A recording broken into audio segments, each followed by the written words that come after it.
do a very brief introduction for the interesting senior personnel that we have on board.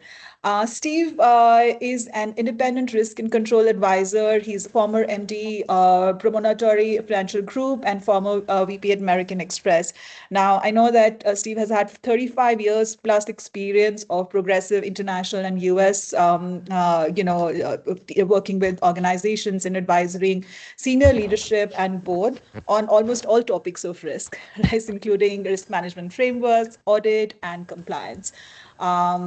And I think more interestingly, what I was reading through your profile, Steve, is that you are an avid runner, right? Just a couple of months back, you did almost 4 hours of running, and you support the cause for living beyond cancer. So that was really interesting to see, but I'll hand it over to you to give us a brief introduction of how these 35 years have been and anything that you want to share with us. Yeah, well, it's delighted to be here. I'm a keen runner. I still run marathons at 62, so I'm pretty proud of that. And I run to support the war against cancer with Memorial Sloan Kettering Cancer Center in New York. So I typically run the annual New York Marathon, so that's one of my real commitments and passions. Okay. I'm great to be here. I was lucky. My career has taken me around the world.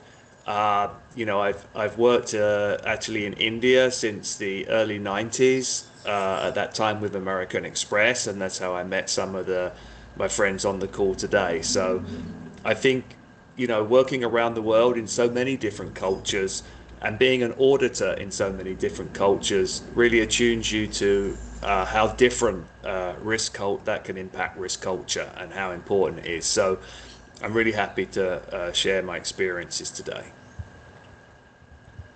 Thank you, Steve. Yeah, go ahead. Yeah, thank you, Steve. And we also know that Steve is a certified internal auditor. He's a chartered accountant, and he's also earned the degree in finance and accountancy from Brighton University in the United Kingdom. So lots of experience from Steve to dip into today, and we will see how the conversation builds on, right? Moving to Sharada. So Sharada, welcome on board. And I know you are serving as an independent director on a couple of boards. You have almost 30 plus of experience. You're an alumnus from IIM Bangalore, and you are a certified Toastmaster, right? I do want to call out that you are also the first woman chairwoman of the Bangalore chapter for Institute of Company Secretary of India. But I know you have a more interesting introduction plan for us. So I'm going to hand it over to you to take us through, some of the background that you want to talk to us about. Thank you, Shweta. Good evening, everyone. Can you hear me? Yes. Yes, very clear. Okay. Yes, good morning, Steve. And to begin with, I want to thank Jitender for giving me this opportunity. I want to use cricketing jargon. We just spoke about cricket in the pre-session. And I think both of us, we are the first two batspersons, so to say, to open the innings for you for this year. I'm sure we may be facing googlies, we may be facing all types of bowling questions which may come up. So we are taking that risk. We are ready to take that risk in that sense. Actually, when Jitender asked me to participate in this as a panelist, I was wondering, what is it that I can give back? Because the audience here is many senior people and then students who are aspiring to be risk professionals. And all of you have gone very deep into the risk framework, while my exposure is limited to the governance risk as such. So I was wondering, am I the right person? What will I be able to give? Then I also said, if I don't take this risk of participating in this conversation, then I have a lot more to lose. Because, thanks to this, otherwise I would have lost an opportunity to prepare for this, to learn and to reflect on whatever has been my experience, to speak. And I also look forward to listening and gaining a lot from this engaging conversation. But before we move forward, with your permission, Shweta, I'll take a couple of minutes to read a nice poem on risk. I thought it's very, very relevant to this conversation. Some of you may have already heard this, but I think it's a good one. This is a poem on risk. It goes like this. To laugh is to risk appearing a fool. To weep is to risk appearing sentimental. To reach out to another is to risk involvement. To expose feelings is to risk exposing your true self. To place your ideas and dreams before a crowd is to risk their loss. To love is to risk not being loved in return. To hope is to risk despair. To try is to risk failure. But risk must be taken because the greatest hazard in life is to risk nothing. The person who risks nothing, does nothing, has nothing, and is nothing. So he may avoid suffering and sorrow, but he cannot learn, feel, change, grow, or live. Chained by his servitude, he is a slave who has forfeited all freedom. Only a person who risks is free. This is a poem by William Arthur Ward, but I think it's so relevant to us as, as individuals. And I want to bring in the organization here. When I talk about individuals and a person, as all of you know, an enterprise or an organization or the corporate is a legal person. So it is a living being in that sense. And because there is a perpetual succession, there's a perpetuity. Like they say, the king is dead, long live the king, right? Whether the owners change, directors change, there may be a lot of changes, but in the life cycle, there is a perpetual succession. So I think it's very important that we look at risk and we look at risk culture, risk excellence, and see how to manage all of this. So that's the only way that we also as an enterprise will be free. I thought this setting is good for us to take this conversation forward. And thank you again for this opportunity. Thanks for bringing a really nice twist to risk management. I think that was a absolutely apt poem. If you just think about a risk manager going through all of those emotions, they would also come to life in equal sense, right? But thank you, Sharada, for sharing that with us, right?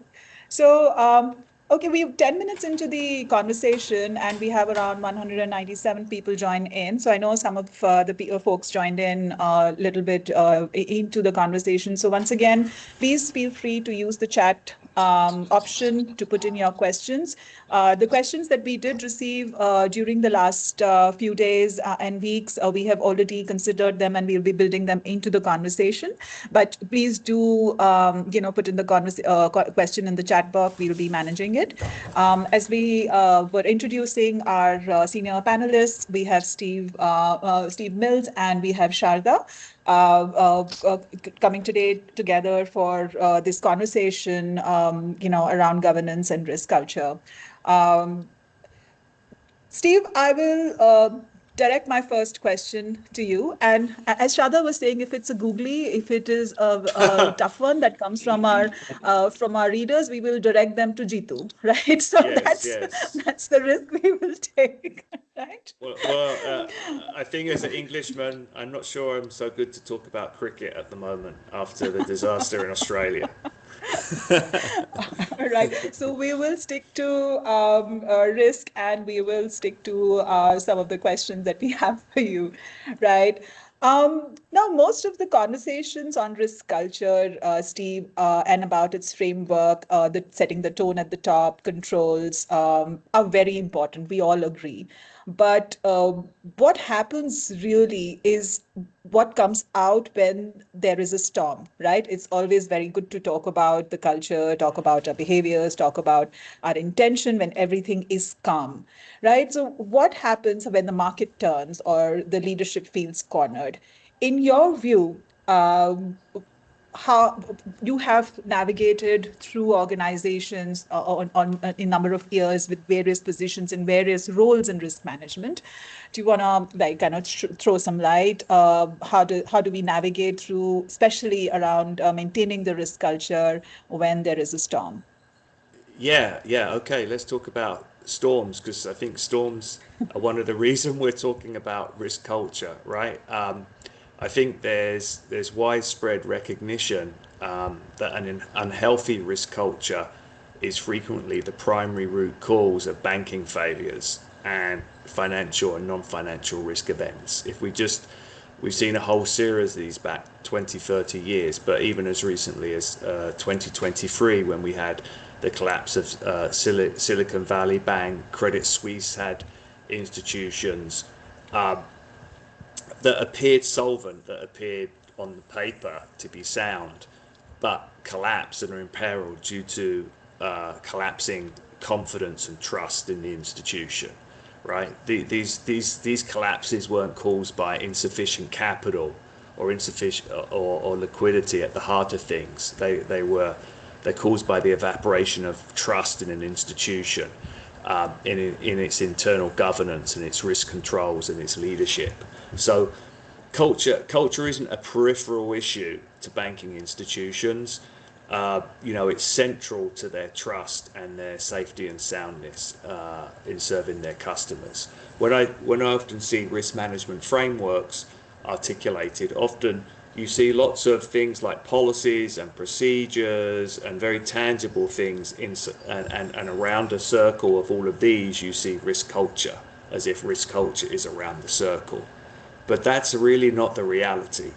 Risk culture is the center of the circle, and all these other things exist around it and are influenced in it in terms of their effectiveness. So I think this might be sort of a little bit of a dramatic way of moving and saying risk culture doesn't exist around the outside. It is the center point of an institution, and the decisions it takes and how it acts and how it creates trust with its customers, right? The other thing I'd say is, this is very topical, right? We talked about this is the first masterclass of the year, right? As I was thinking about risk culture over the last few days, I was actually really surprised to see so many different authoritative bodies beginning to talk about culture just recently, right? Back in New York, actually, in November, there was a meeting of global supervisors to talk about a Starling Insights report on risk culture, and it's important to bank supervision and to banks themselves. That was in November. The European Central Bank in 2024 issued a draft guide on governance and risk culture, and the final guide is expected very shortly.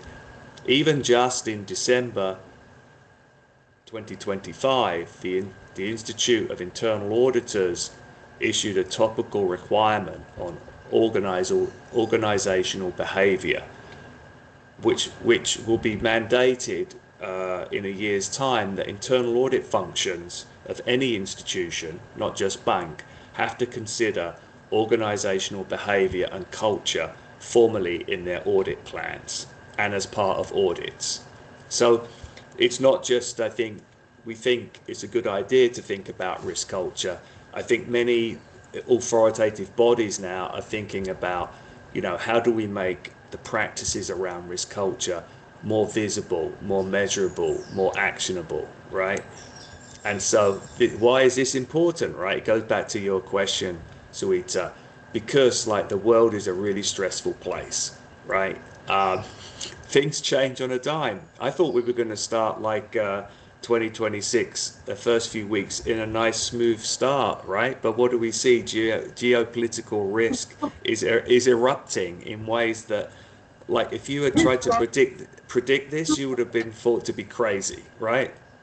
And institutions have to suddenly, think, how are we going to respond? How is it going to impact us? And a lot about how they respond and think about this is about the strength of their risk culture and their ability to be agile, to be smart in making quick decisions, and to be resilient in the face of many different threats. So now is the time actually when institutions' risk culture is being threatened.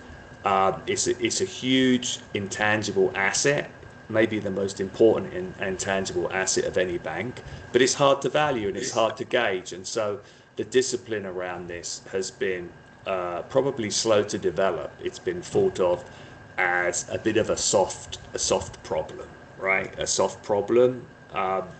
It's very behavioral. People are they like hard problems. They like concrete things. They like written things, procedures, but they don't like to talk about how people act and behave. And that's obviously central to risk culture.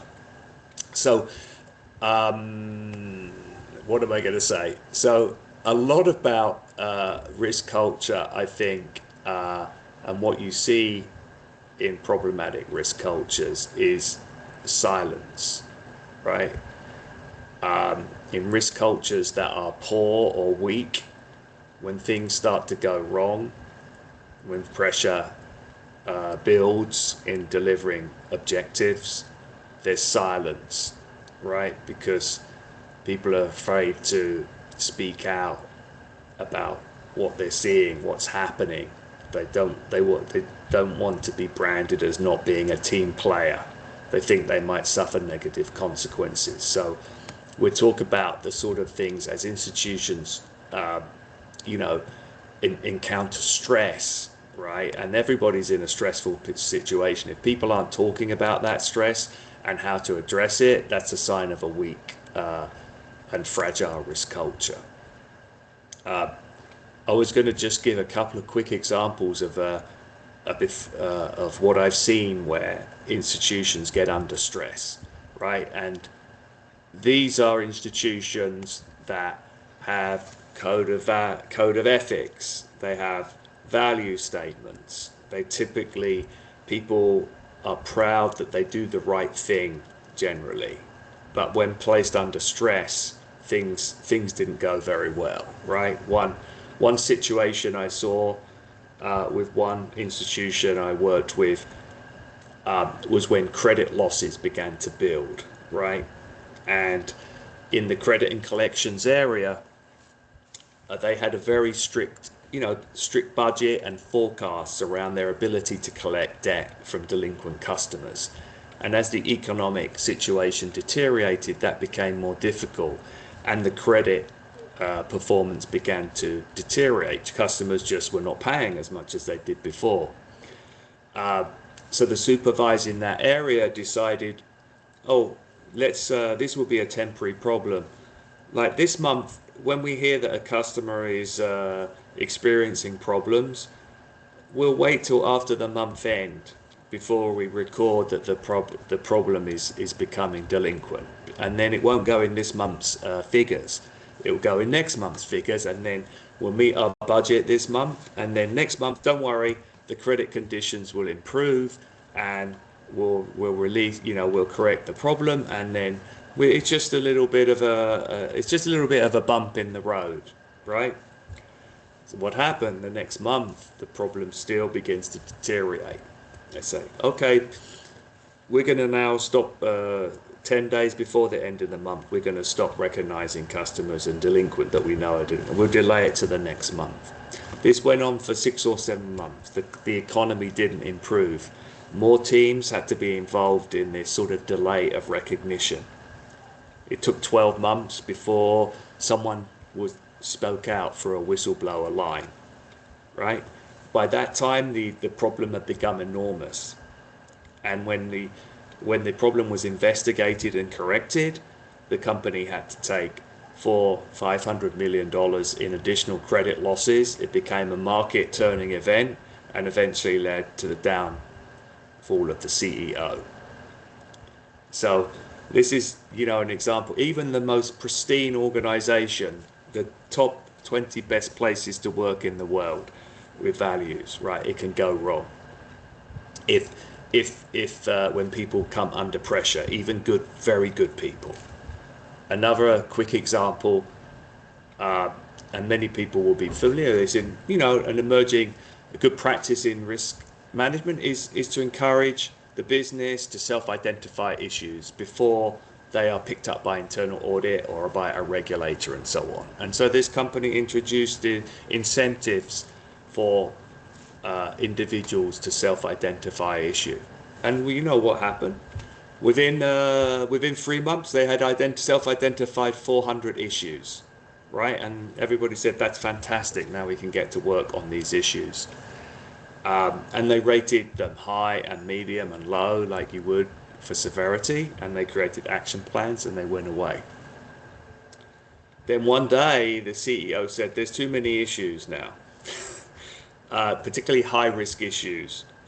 So every month I'm going to hold a meeting, and everybody with a high risk issue must come to this meeting and explain to me what is being done to address this and why it's on track and how it's going to be resolved in the next 90 days. And so what happened? Suddenly they stopped having high rated issues. They still generated a lot of issues, but now they were all rated low because nobody wanted to go in the room. And that's an example again where trying to do the right thing, but it became corrupted because of what the tone from the top suddenly changed, and it became misaligned with objective and incentives. So this just shows, like, thinking about risk culture and the things that can impact it and decisions institutions make have a really relevant, right? But it's a very under-examined topic. So I'm happy today that we're going to be talking about that and show that, yes, when institutions are under stress, risk cultures are under threat, and institutions' trust is under threat.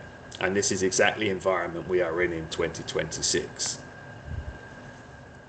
Thanks, Steve. I think those Shweta? both the examples. Yes, sorry. No, please go ahead. Okay. I was just saying both the examples, I think, resonate very well with at least the folks that are working in organizations, but with students as well. You would be, you would be going through various case studies, would be reading the papers, you know what's happening in the market, and these are real-time scenarios, right? So I think Steve said something very valuable, that one of the most valuable intangible asset is risk culture, because you really can't measure it. It's a slow burner which kind of the organization builds over a many number of years. But one critical thing to look out for is silence. When your people become silent, or when people stop talking about the issues, that's a clear indicator of a weak risk culture. Right. That really brings me to you, Shweta. Sharda. Shweta, Sorry. before Yes. you direct another question to me, if with your permission, can I just build on what Steve said? Yes, please. Yes, Yeah, please. see, so you both of you spoke about storm, and now you spoke about the silence, which he also referred to.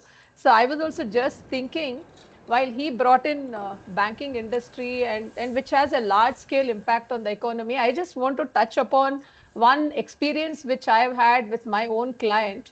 So I think it is between the lull and the storm, there is a silence. I think we must watch out for the early morning signals at that time, because after this lull there's going to be a storm.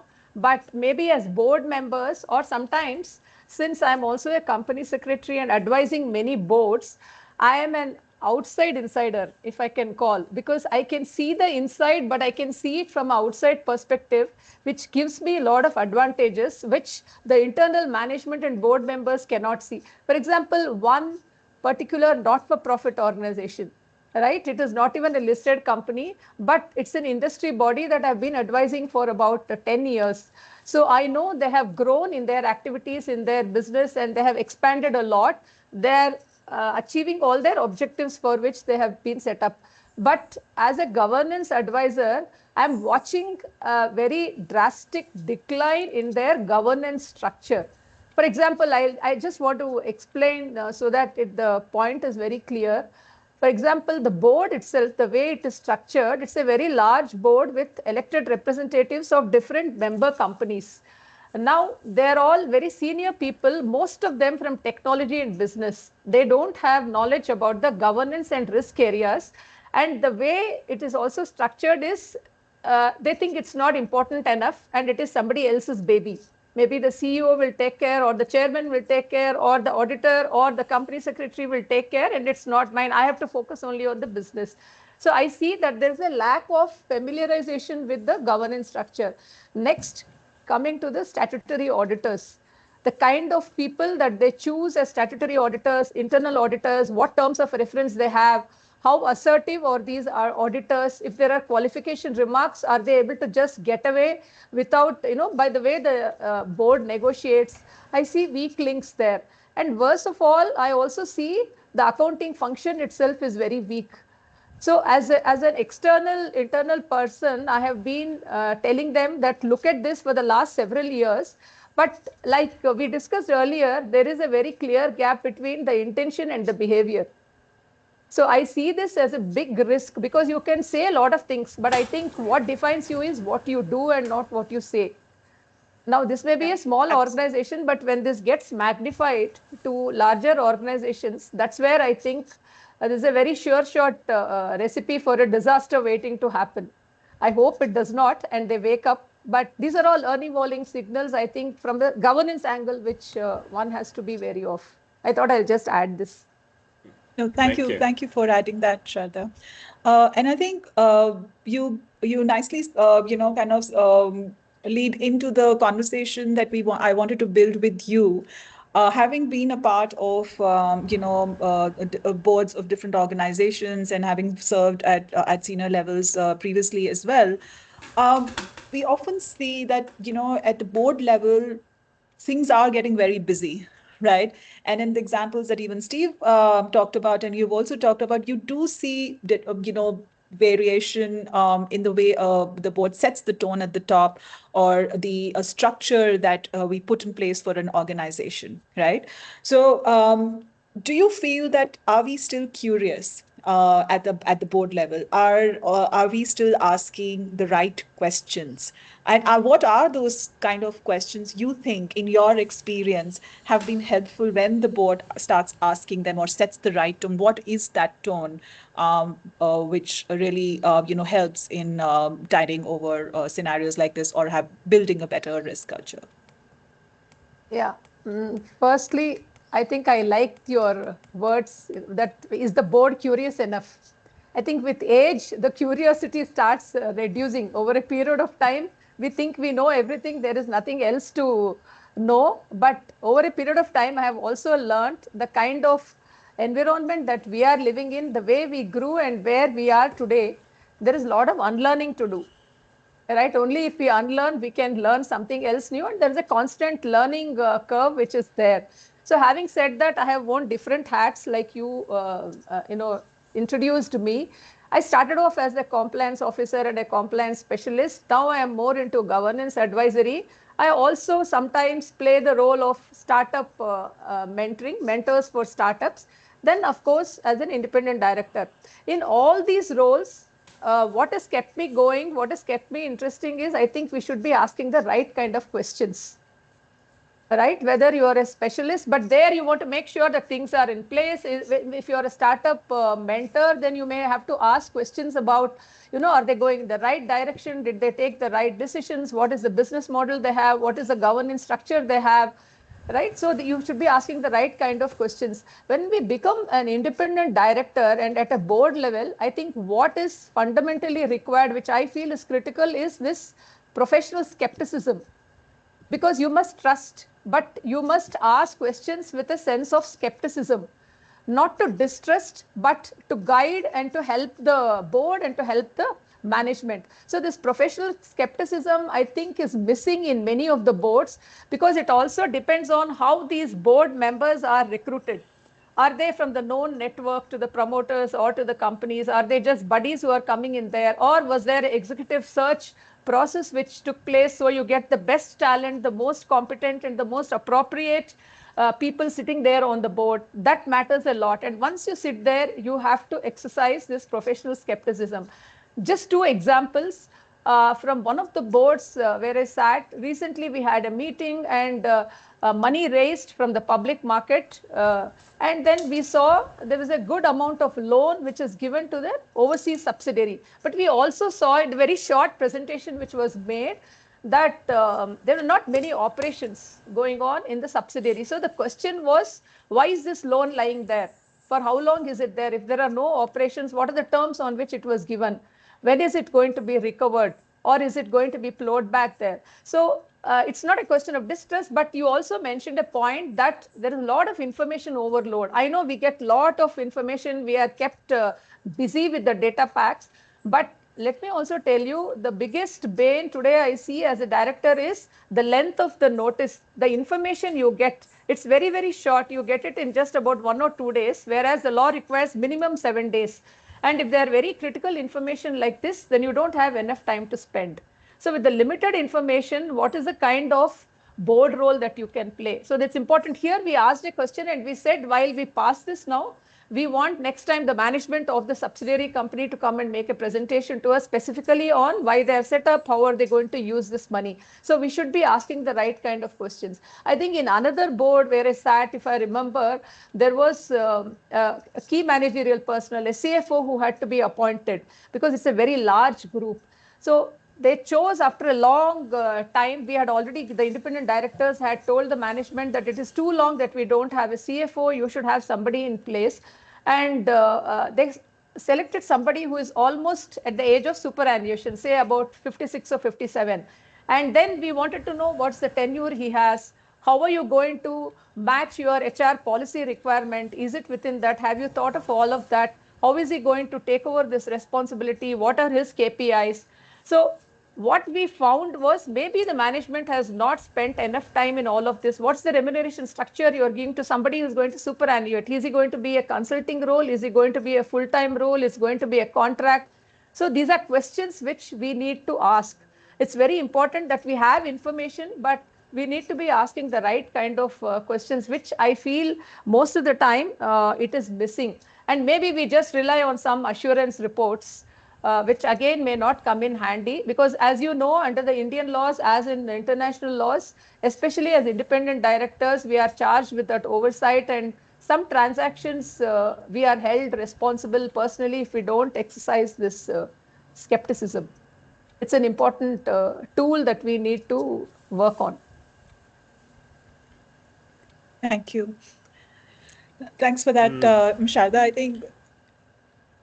Sorry. I was just going to add a couple of mainly early warning indicators that boards could look for, right? That gives them a lead on an unhealthy risk culture, right? And to me, one of the leading early warning indicators is there's an absence of challenge and debate within the management body.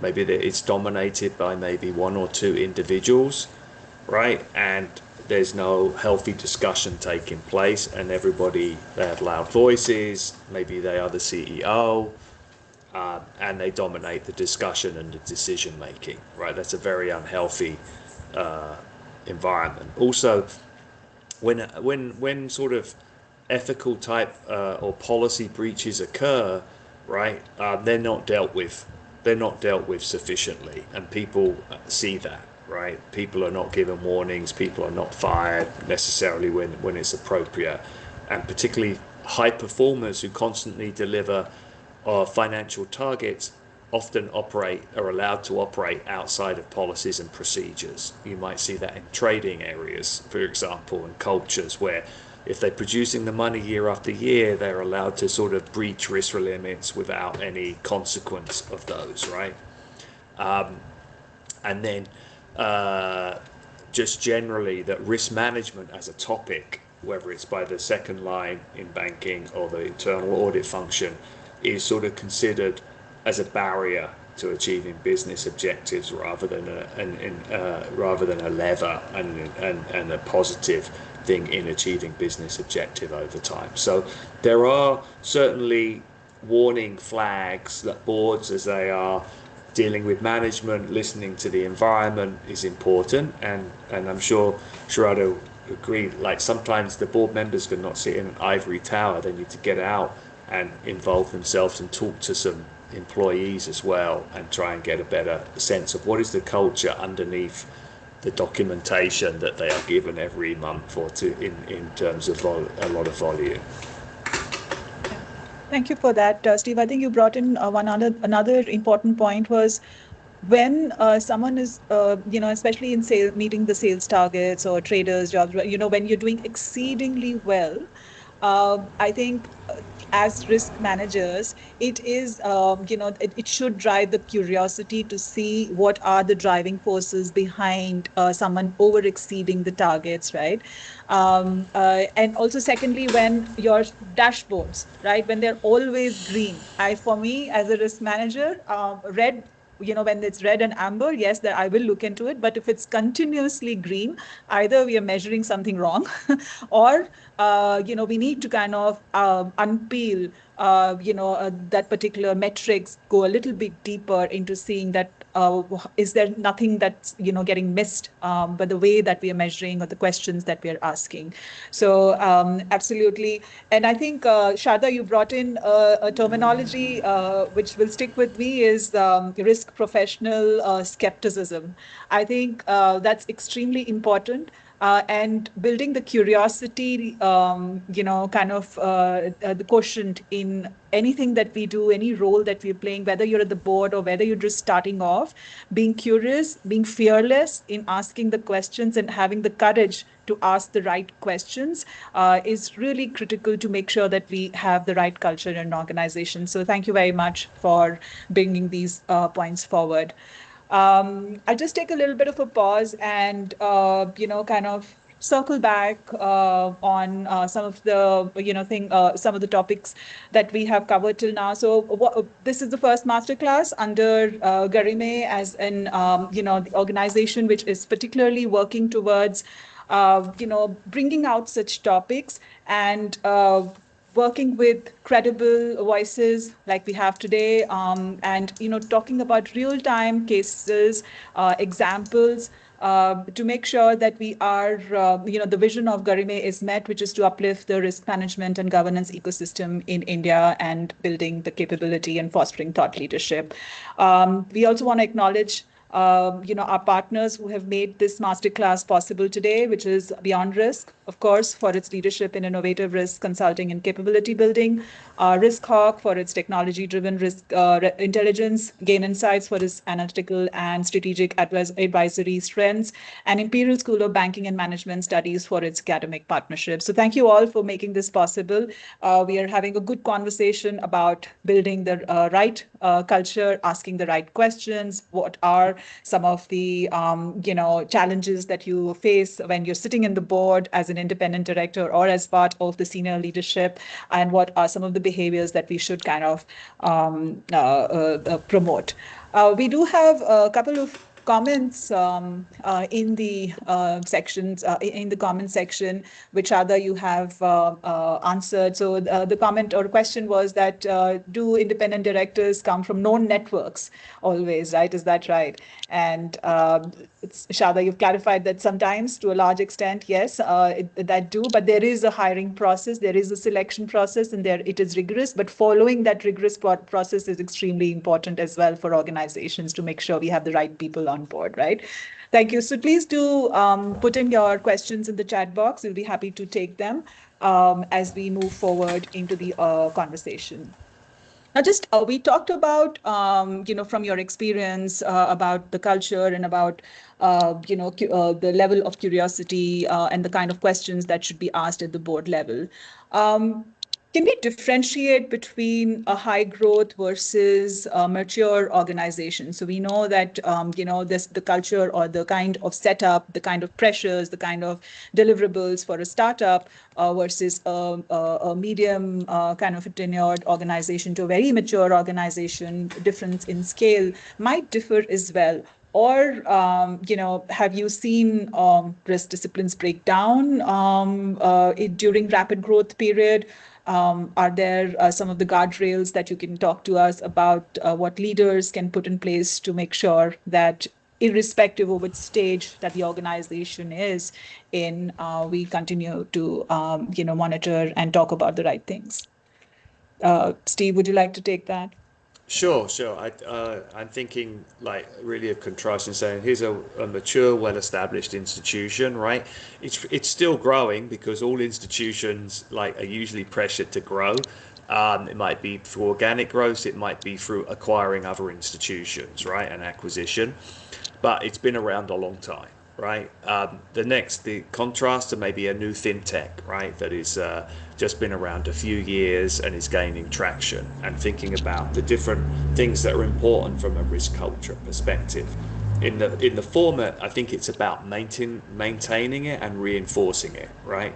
And in the latter, it's really about establishing it and putting in place the guardrails.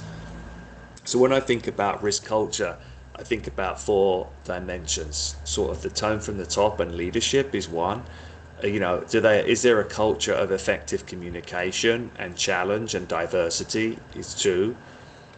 Is there clear accountability for risks, right? Is there some sort of model for this? In the banking industry, there's typically something called a 3 lines risk management model. And then the 4th dimension is incentives and remuneration. Do they consider how objectives are delivered, not just that they were delivered, right? Because the how is very important to culture. So in thinking about those 2 different organizations, right, I think the more established institution is really trying to reinforce whatever culture has been established, and let's assume it's a relatively healthy culture, and it's trying to do that through its CEO, through its leadership, through the board, right, and making sure that they are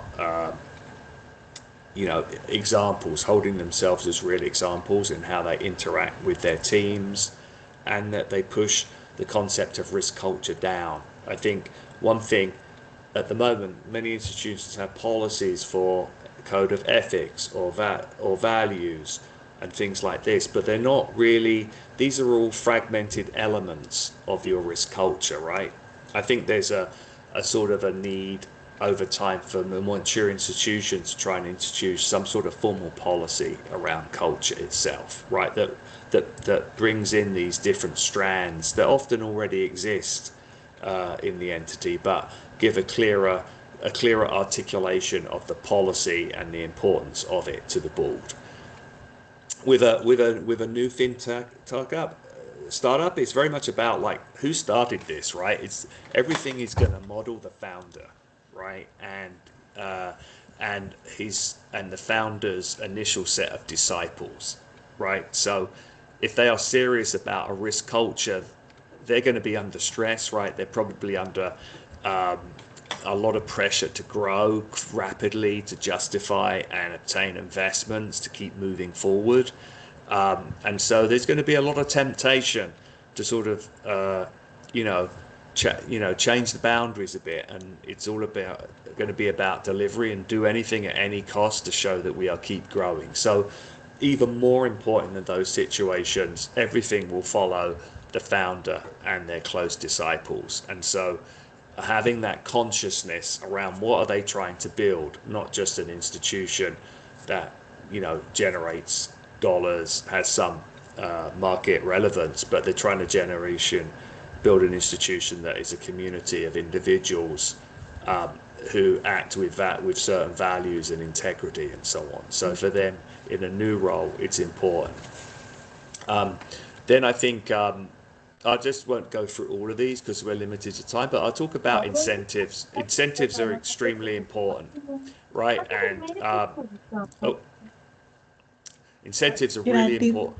Yeah, incentives are really important, and about how are things delivered, right? That's important both to mature institutions as well, because they have budgets, they have forecasts, people have goals, they are under pressure.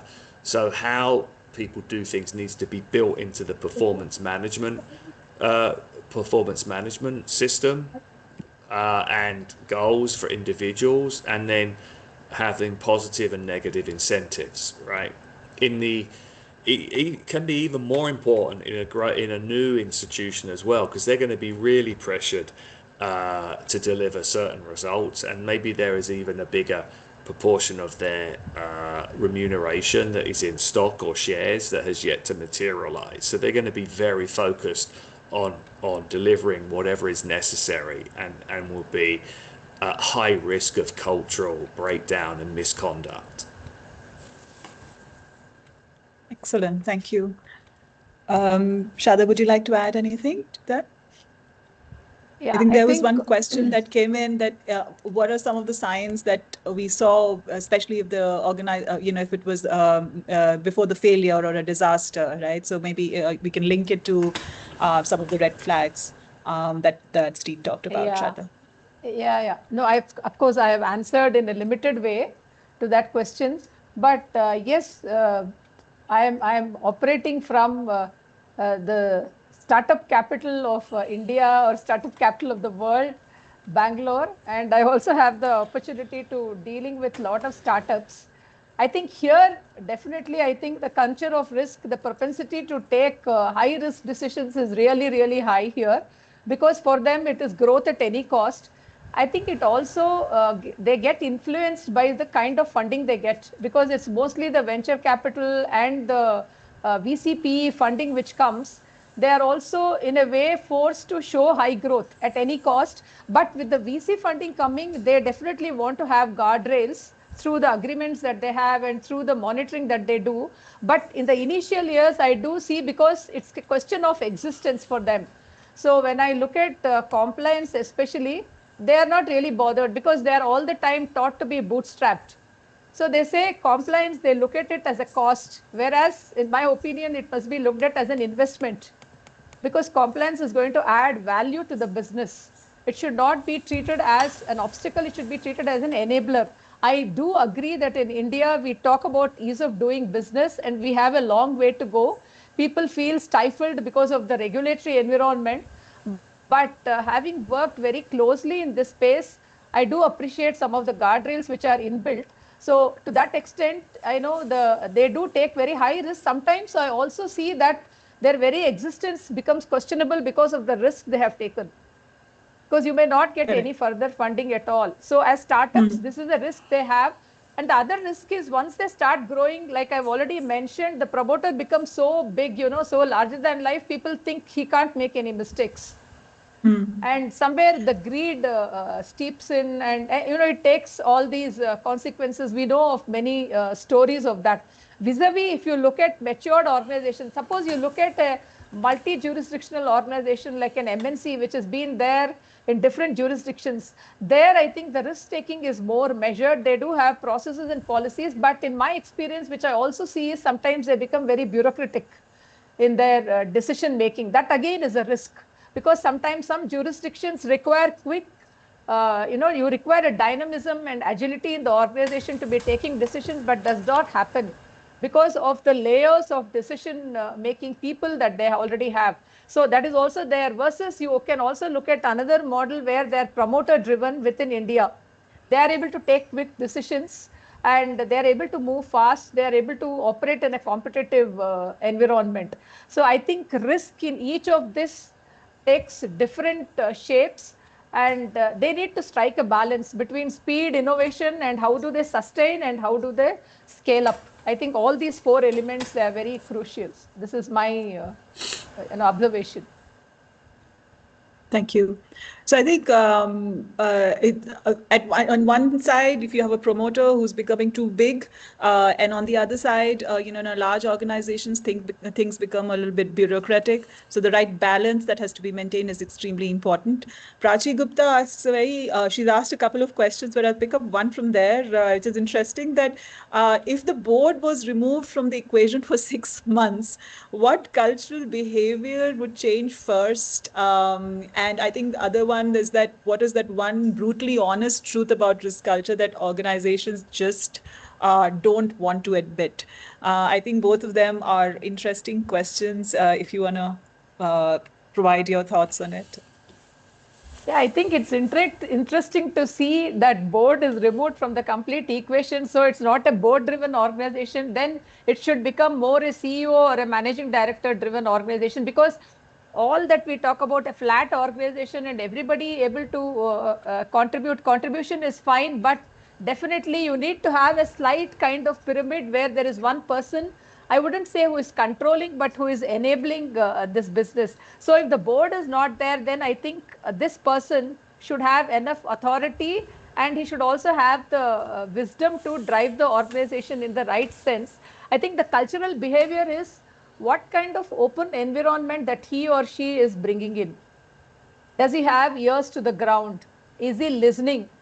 Because while we say the tone is set on the top, according to me, it should go right up to the shop floor and it has to reverberate there, so that the voice coming back from there is also heard by the CEO. So can he create that kind of open culture? I think that's very important according to me. Thank you. Steve? Yeah, I would just add, The board is there for a very unique purpose in terms of serving directly the interests of the shareholders and the key stakeholders in the institution, and making sure that the institution operates in the public interest as a whole as well, in terms of its contribution to the community. So, that's the reason you have boards at the end of the day, right? They are the ultimate steward of the company's well-being. They set the strategy and approve the strategy. They appoint the CEO and endorse the appointment of senior management. So they create and act as stewards for the entity. If you remove them, well, if a lot of things could happen, right? Because management would then they set to operate as they see fit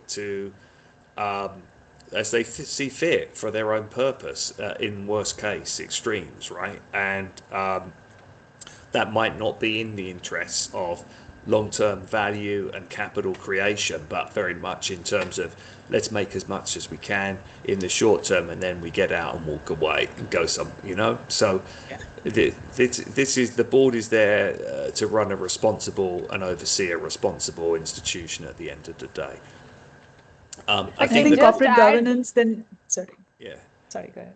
Oh, I was just going to jump to what was the second question, Suita, about the unwritten truth or something? It was brutally honest truth about risk culture that organizations just refuse to admit. Yeah, I'll tell you what, if you can do it quicker and faster, you can break the rules. Yeah.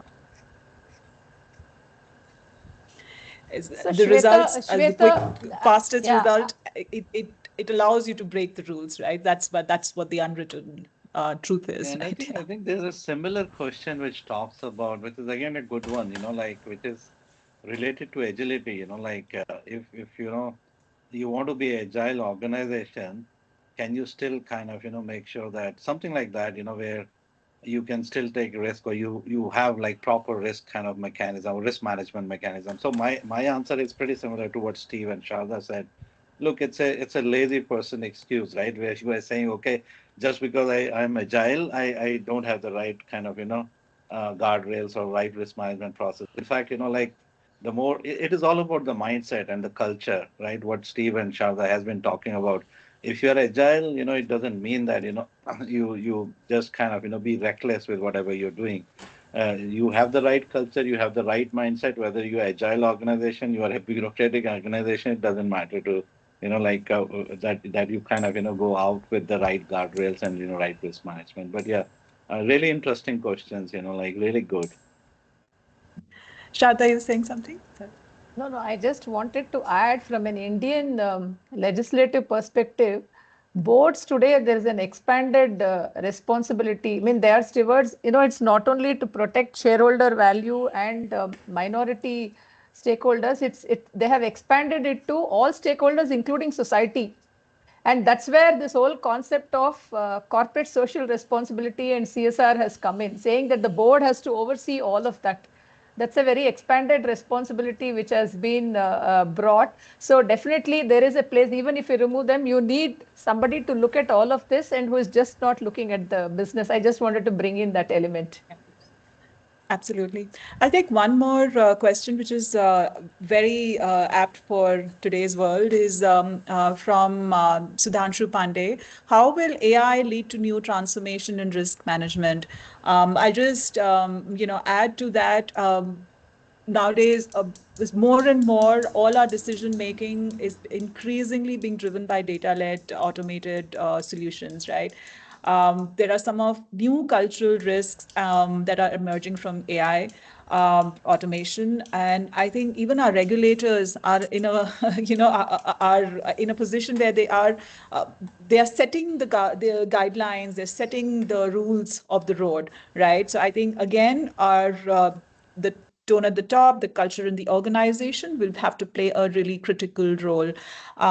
What are your thoughts about the changing dynamics, bringing AI and data-driven decision-making that's happening more and more now? I'd just say by starting, it has huge implication to your risk culture, right? Employees are anxious about AI and how it would be used and what it means to them, right? You often see, uh, you know, leaders talking about AI, and yes, it will be brought in to do more routine tasks, but it will leave the higher quality work to humans, right? Uh, but then they talk about, well, how many employees are we going to let go, and how many employees are going to be released. So there's sometimes a confusing message, right? So leaders really have to think about this message and the impact on their risk culture and employees' anxiety and well-being, right? Employees are also worried about privacy, data privacy. They're worried about security concerns related to that. They're worried about bias and discrimination being introduced by AI. So there's a lot of topics that create employee and team unease in institutions, and that has implications for risk culture, and those risks need to be sort of very clearly addressed head on. So Shweta, if I want to add, I think if we step back and look at the whole value chain of, a human resource, right from, if you look at a large country like India, which has at least supposed to have a huge demographic dividend, just hoping that it doesn't turn into a liability. I think it goes back to what kind of education system we have, what skill sets people are bringing in, right from the way they are getting educated to what colleges they come in, how are they recruited, how are they brought into the organization, what skill sets they bring in. I think because of AI, all this is getting disrupted. We know very well. I think each time somebody is brought in, they have to keep getting trained. So the kind of investments which the organization have to make alongside the redundancy which is being created by AI.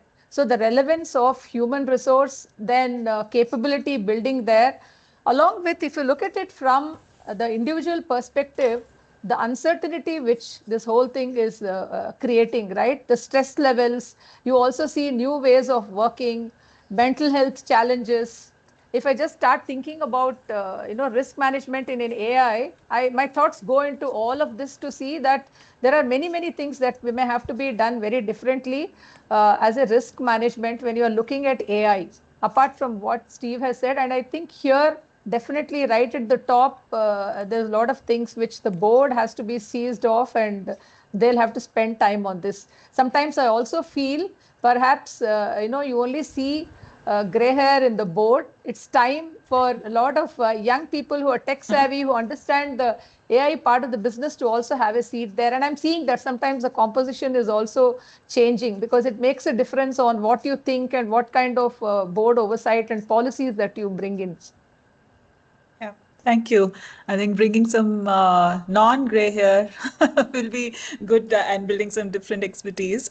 We're almost on time, actually 1 minute over. Are you okay to go a few minutes over, Steve and Sharda? Because we have lots of varied questions. We can maybe pick one or two. Sure. Yeah. Okay, I'll pick one which is from Nalin Jain, sorry. Does excessive risk control reduce innovation and strategic flexibility in the organization? Always there is a push and pull between controls and between innovation, and the speed of innovation, as we talked about, the speed of execution. Just a couple of thoughts on that. Well, you Hey, if started I with can just come, sorry, go ahead, Steve. no, I was saying you started with the word excessive, right? So, absolutely, excessive risk and control can reduce agility and innovation. So, a risk has to be balanced, right? And controls have to be balanced. If you over control, then you're definitely going to inhibit. You will have a negative effect, as well as if you under control. But there's always a question of balance, and I think this is why this topic is always so interesting, right? Because it is a question of balance. So I was just thinking of, yeah, of course, excessive risk control will reduce, because there is a fear element, right, that you may fail. I think it's also the responsibility of the organization within the risk framework to create enough safe places and open environment to be able to speak about something.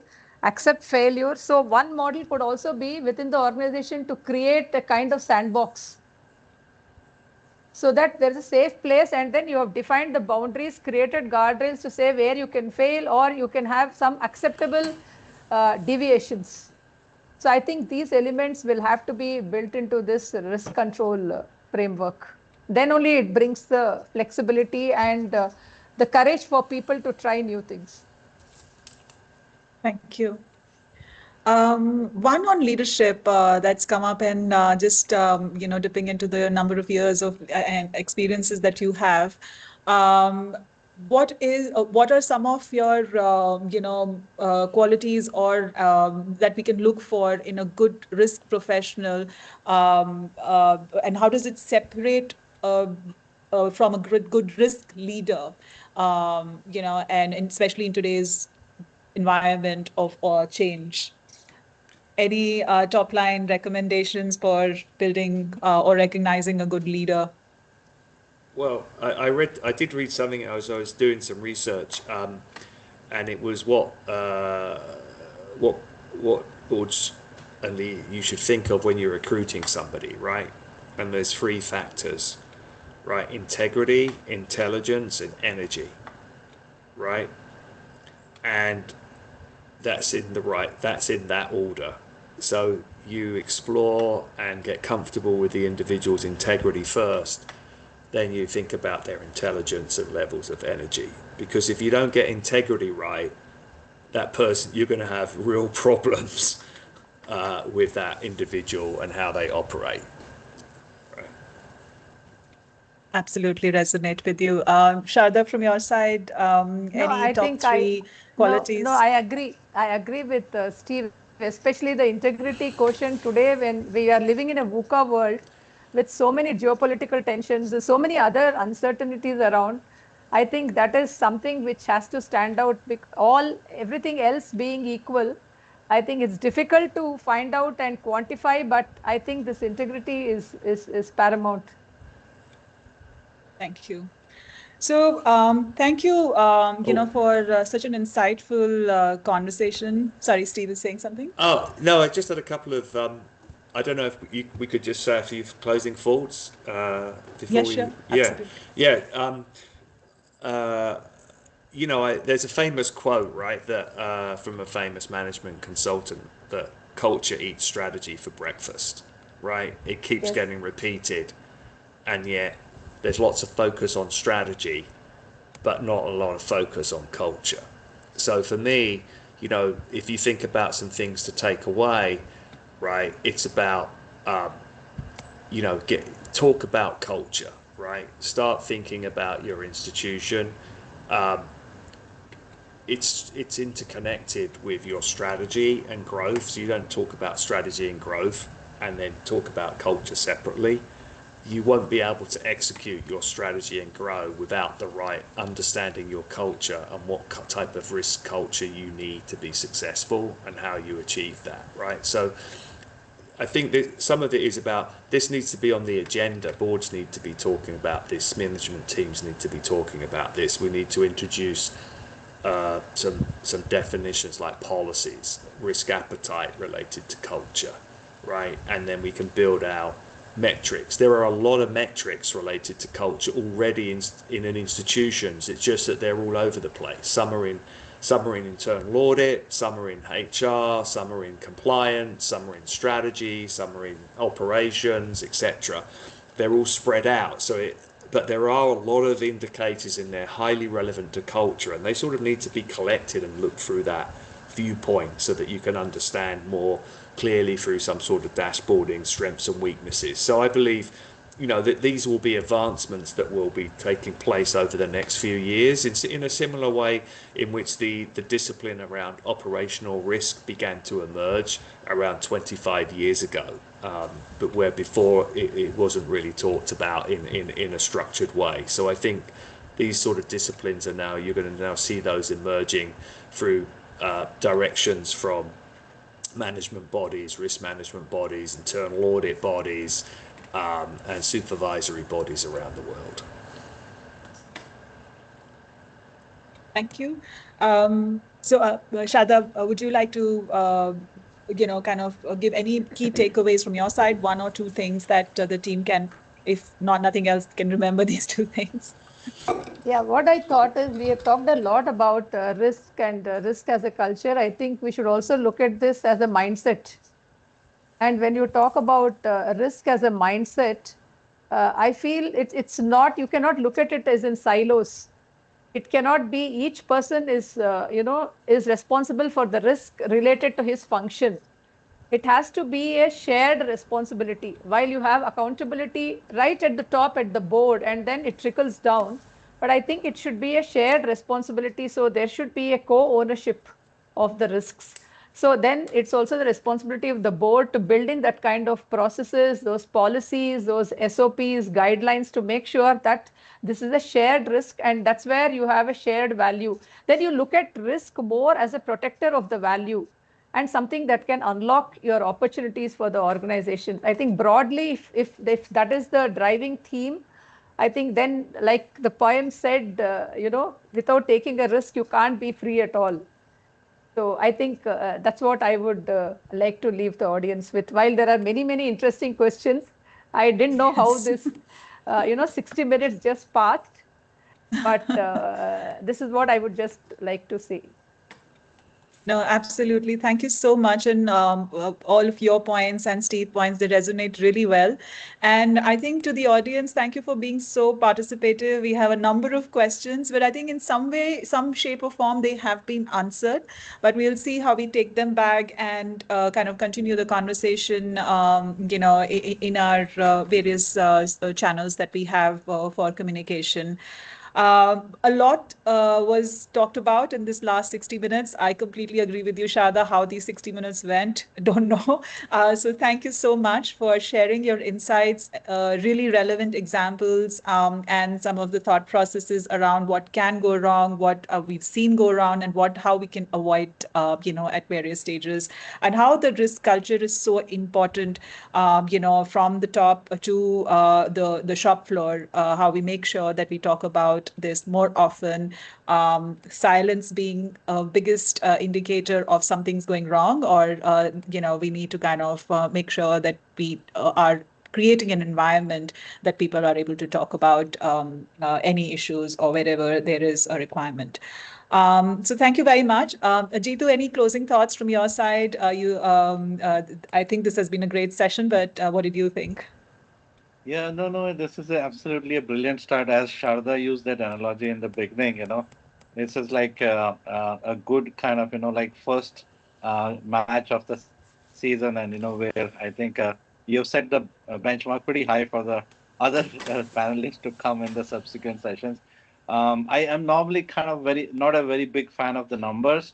I always believe that even if it is a small group, but a good conversation is happening, that is important. But this time the numbers were also pretty high, and the conversation was also kind of amazing. And I want to thank Steve and Sharda both for like agreeing to be part of this discussion and being part of the family, and of course to you, Shweta, for moderating it so well. Thank you so much, everyone who joined today, for your participation and your good, very insightful questions. And we'll come with the next masterclass probably in months' time or 6 weeks' time.